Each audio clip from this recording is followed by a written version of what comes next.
رسول اللہ صلی اللہ علیہ وآلہ وسلم نے فرمایا کہ پہلے زمانے میں ایک بادشاہ تھا۔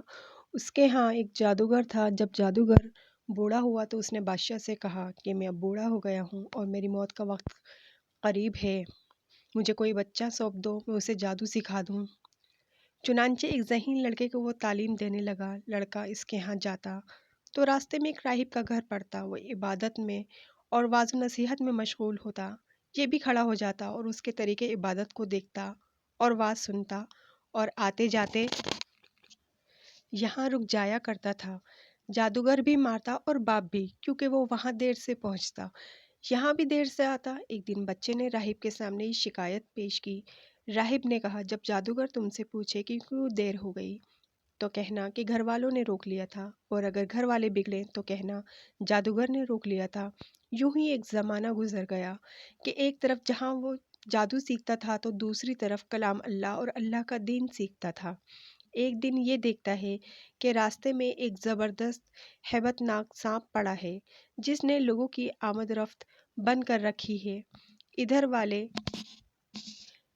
ادھر اور ادھر والے ادھر ہیں اور سب لوگ ادھر ادھر پریشان کھڑے ہیں۔ اس نے اپنے دل میں سوچا کہ آج موقع ہے کہ میں امتحان لوں اور راہب کا دین خدا کو پسند ہے یا جادوگر کا۔ اس نے ایک پتھر اٹھا کر یہ کہہ کر اس پر پھینکا کہ اے خدایا، اگر تیرے نزدیک راہب کا دین جادوگر کی تعلیم سے زیادہ محبوب ہے تو اس جانور کو اس پتھر سے ہلاک کر دے تاکہ لوگوں کو اس بلا سے نجات مل جائے۔ پتھر لگتے ہی وہ جانور ہلاک ہو گیا اور لوگوں کا آنا جانا شروع ہو گیا۔ اور پھر لڑکے نے جا کر راہب کو خبر دی۔ اس نے کہا، پیارے بچے، آج کے دن تم مجھ سے افضل ہے۔ اب خدا کی طرف سے تیری آزمائش ہوگی۔ اگر ایسا ہوا تو لوگوں کو میری خبر نہ کرنا۔ اب اس بچے کے پاس حاجت مند لوگوں کا تانتا لگ گیا۔ اس کی دعا سے مادرزاد اندھے، کوڑی، جذامی اور ہر قسم کے بیمار اچھے ہونے لگے۔ بادشاہ کے ایک نابینا وزیر کے کان میں یہ بات پڑی۔ وہ بڑے تحائف لے کر حاضر ہوا اور کہنے لگا کہ مجھے شفا دے دے تو یہ سب کچھ تجھے دے دوں گا۔ اس نے کہا، شفا میرے ہاتھ میں نہیں، میں تو کسی کو شفا نہیں دے سکتا۔ شفا دینے والا اللہ وحدہ لا شریک ہے۔ اگر تو اس پر ایمان لانے کا وعدہ کرے تو میں دعا کروں۔ اس نے اقرار کر لیا۔ بچے نے اس کے لیے دعا کی، اللہ نے اسے شفا دی۔ وہ بادشاہ کے دربار میں آیا اور جس طرح اندھا ہونے سے پہلے کام کرتا تھا اسی طرح کام کرنے لگا۔ اس کی آنکھیں روشن تھی۔ بادشاہ نے متعجب ہو کر پوچھا کہ کیا تجھے آنکھیں کس نے دیں؟ اس نے کہا، میرے رب نے۔ بادشاہ نے کہا، ہاں، یعنی میں نے دی ہیں۔ وزیر نے کہا، نہیں نہیں، میرا اور تیرا رب صرف اللہ ہے۔ اب بادشاہ نے اس کی مار پیٹ شروع کر دی اور طرح طرح کی تکلیفیں دی۔ پوچھنے لگا، تجھے یہ تعلیم کس نے دی؟ آخر اس نے بتایا کہ میں نے اس بچے کے ہاتھ پر اسلام قبول کیا ہے۔ اس نے اسے بلایا اور کہا کہ اب تم جادو میں کامل ہو گئے ہو، اندھوں کو بینا اور بیماروں کو تندرست کرنے لگے ہو۔ اس نے کہا، غلط ہے، میں کسی کو شفا نہیں دے سکتا، نہ جادوگر ہوں، شفا اللہ کے ہاتھ میں ہے۔ وہ کہنے لگا، اللہ تو میں ہی ہوں۔ اس نے کہا، ہرگز نہیں۔ بادشاہ نے کہا، پھر تو میرے سوا کسی اور کو رب مانتا ہے؟ تو اس نے کہا، میرا اور تیرا رب اللہ ہے۔ اس نے اب اس بچے کو طرح طرح کی سزائیں دینی شروع کر دیں، یہاں تک کہ راہب کو پتہ لگا لیا اور راہب کو بلا کر کہا کہ اسلام کو چھوڑ دے۔ اس نے انکار کیا تو بادشاہ نے اسے آرے سے چروا دیا۔ پھر اس نوجوان سے کہا کہ تو بھی دین اسلام سے پھر جا۔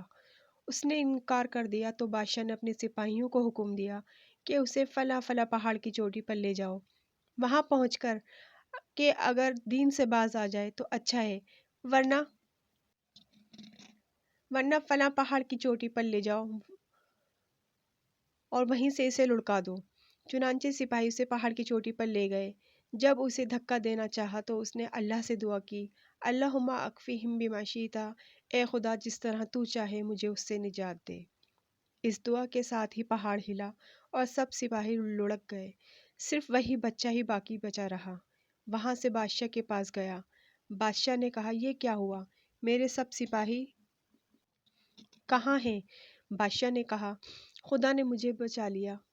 بچے نے کہا، خدا نے مجھے بچا لیا، وہ سب ہلاک ہو گئے۔ بادشاہ نے اپنے دوسرے سپاہیوں کو حکم دیا کہ اسے کشتی میں بٹھا کر لے جاؤ اور سمندر میں پھینک آؤ۔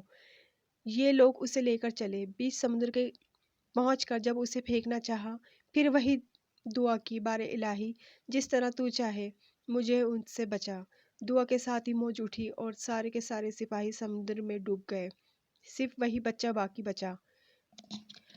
پھر وہ بادشاہ کے پاس آیا اور کہنے لگا، میرے رب نے مجھے بچا لیا، اور اے بادشاہ، تو چاہے تو کتنی بھی تدبیریں کر لے، تو مجھے ہلاک نہیں کر سکتا۔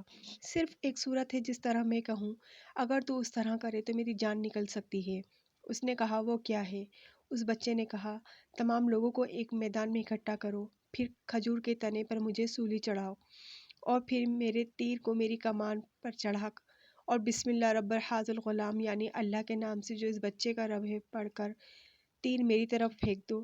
وہ مجھے لگے گا اور میں مر جاؤں گا۔ بادشاہ نے یہی کیا۔ تیر بچے کی کن پٹی میں لگا، اس نے اپنا ہاتھ اس جگہ رکھ لیا اور راہ خدا میں شہید ہو گیا۔ اس کے ساتھ ہی چاروں طرف سے یہ آوازیں بلند ہونے لگی، ہم اس بچے کے رب پر ایمان لائے۔ یہ حال دیکھ کر بادشاہ کے ساتھی بڑے گھبرائے اور کہنے لگے، ہم تو اس بچے کی ترکیب سمجھے ہی نہیں، دیکھیے اس کا اثر کیا پڑا کہ سب لوگ ہی دین اسلام میں داخل ہو گئے۔ ہم نے تو اس لیے قتل کیا تھا کہ کہیں اس کا مذہب نہ پھیل جائے، لیکن جو ڈر تھا وہ سامنے آ ہی گیا اور سب مسلمان ہو گئے۔ بادشاہ نے کہا، اچھا یہ کرو کہ تمام محلوں اور راستوں میں خندقیں کھدواؤ، ان میں لکڑیاں بھرو اور آگ لگا دو۔